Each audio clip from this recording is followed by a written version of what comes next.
नमस्कार दर्शकों, आज मैं आपको सुनाऊंगी कार्तिक स्नान की कहानी। बहुत पुरानी बात है। एक राजा थे, उनकी एक रानी थी।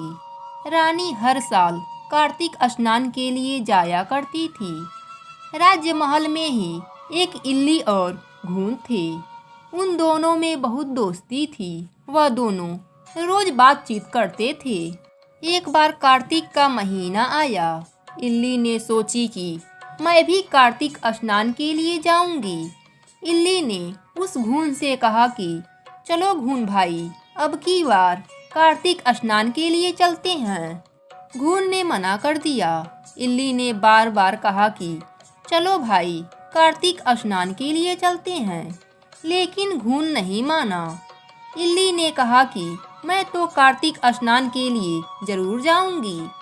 फिर रानी की चुनरी के पल्लों में छिपकर रोज कार्तिक स्नान के लिए जाया करती। इस तरह कार्तिक महीना पूरा हुआ। कार्तिक पूर्णिमा के दिन कार्तिक स्नान करके आई। उसके बाद इल्ली की मृत्यु हो गई। कार्तिक पूर्णिमा के दिन ही घून की भी मृत्यु हो गई। कार्तिक स्नान की पुण्य से इल्ली को राजा के यहाँ राजकुमारी के रूप में जन्म मिला और घून को उसी राज्य में गधे के रूप में जन्म मिला। धीरे धीरे राजकुमारी बड़ी हुई। राजा ने राजकुमारी का विवाह करने का सोचा। राजकुमारी के लिए बहुत ही सुंदर राजकुमार देखा। राजकुमार के साथ राजा ने राजकुमारी का विवाह कर दिया। जब राजकुमारी विदा होने वाली थी, तब राजा ने कहा, बेटी बताओ तुम्हें क्या चाहिए? तुम्हें जो भी चाहिए वह मांग लो। उस राजकुमारी की नज़र उस गधे पर पड़ी। गधे को देखते ही वह उसे पहचान गई। यह तो वही घून है। तब उसने राजा से कहा, पिताजी मुझे यह गधा चाहिए। राजा ने कहा, राजकुमारी तुम इस गधे का क्या करोगी?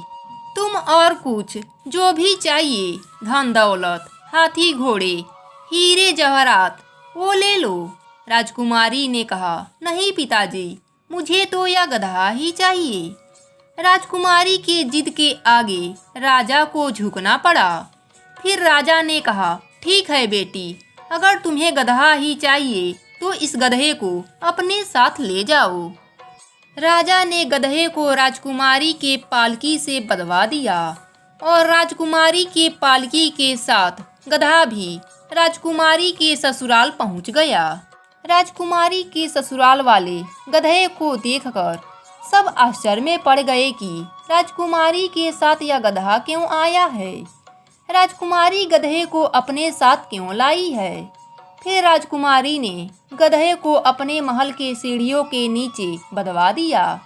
जब भी राजकुमारी सीढ़ियों से नीचे उतरती, तब वह गधा कहता, हे सुंदर राजकुमारी, मुझे पानी पिला दो। तब राजकुमारी कहती, तब मैंने कहा था कि चलो कार्तिक स्नान करके आओ, तब तो गए नहीं, अब तुम्हें पानी चाहिए। और वह उससे बातें करने लगती।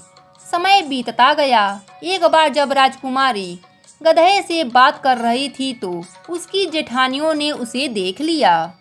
जेठानियां आपस में बातें करने लगी कि यह कौन है? यह जानवरों से कैसे बात कर सकती है?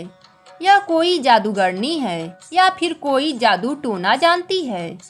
जेठानियां समझ नहीं पाई कि यह जानवर से कैसे बात कर रही है। जेठानियां भागते भागते अपने देवर जी के पास गईं।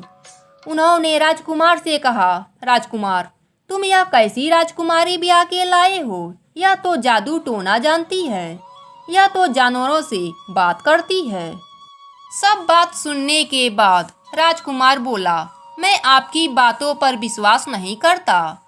मैं जब तक अपने आँखों से देख नहीं लेता और कानों से सुन नहीं लूँगा, तब तक इस बात को नहीं मानूंगा। भाभियों ने कहा, ठीक है, तो आप खुद ही देख लो। अगले दिन राजकुमार सीढ़ियों के नीचे छिप गया। राजकुमारी जब नीचे आई तो हर बार के तरह गधे ने कहा, हे सुंदर राजकुमारी, मुझे पानी पिला दो। फिर राजकुमारी ने वही बात कही कि मैंने पहले कहा था कि कार्तिक स्नान कर लो। तब तो तुमने किया नहीं, अब तुम रोज पानी मांगते हो और गधे से बातें करने लगी। राजकुमार यह सब बातें सुन रहा था। राजकुमार सीढ़ियों के नीचे से निकलकर राजकुमारी से पूछा, राजकुमारी, यह कौन है? तुम इससे कैसे बातें करती हो? तुम जानवर के साथ कैसे बात कर सकती हो? तब राजकुमारी ने सारी बात राजकुमार से बताई कि पिछले जन्म में मैं एक इल्ली थी और यह गधा घून था। मैंने इससे कार्तिक स्नान के लिए कहा तो इसने मना कर दिया और मैं रोज रानी के पल्लों में छिपकर कार्तिक स्नान के लिए जाया करती थी। कार्तिक स्नान के पुण्य से ही मुझे राजकुमारी का जन्म मिला और कार्तिक स्नान ना करने के कारण इसे गधे का जन्म मिला। राजकुमार ने कहा, इतना महत्व है कार्तिक स्नान का? तो राजकुमारी ने कहा, हाँ। तब राजकुमार ने कहा, अब हर साल हम दोनों एक साथ कार्तिक स्नान के लिए जाया करेंगे। कार्तिक का महीना आया। राजकुमार और राजकुमारी साथ में कार्तिक स्नान के लिए जाया करते थे।